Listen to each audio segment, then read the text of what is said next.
Сәлеметсіздер ме достар, бүгін біз математика пәнінен 724-ші есепті шығаратын боламыз.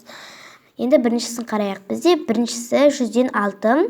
Оны енді біз ондық бөлшек түрінде жазуымыз керек. Сонда бізде мына жерде 100 болғасын, біз осы жерде 100 болу керек. Яғни 3 сан болу керек. Сонда бізде 0,0-ден 6 болады. Жетпегесін 0-ды қосамыз. Енді екіншісі 1017. Оны ондық бөлшек түрінде жазғанда 0,1017 болады. Үшіншісі 303. 0,303 болады. 303 деп жазамыз. Төртіншісі 1007. Тең 0,1007. 2 0-ды саламыз жетпегесін. Бесіншісі 1099. Тең болады 0,1099. Бұл жерде бір сан саламыз, бір 0 саламыз. Алтыншысы 1008. Тең 0,1008. 2 0 саламыз. Жетіншісі 10,705. Тең болады 0,10,705. Алдына бір 0 саламыз тек қана. Келесі екіншісі. Бұл жерде бесеуі берілген. Біріншісі 10,404. Тең болады 40,14.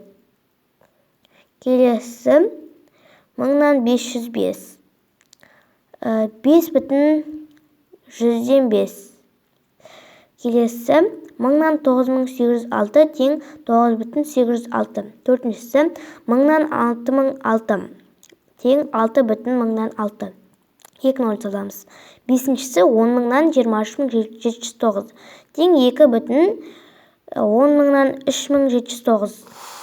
Үшіншісі, біріншісі 3,107. Тең 3,107 болады. Яғни 0 саламыз.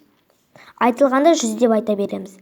Екіншісі 16,302. Тең 16,302.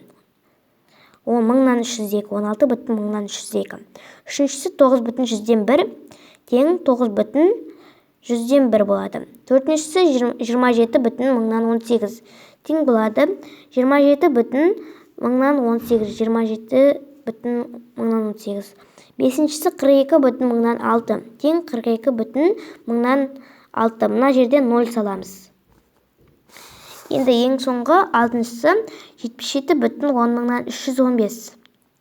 Тең 77,10,315. Егер ұнаса лайк басып, каналға тіркелуді ұмытпаңыздар.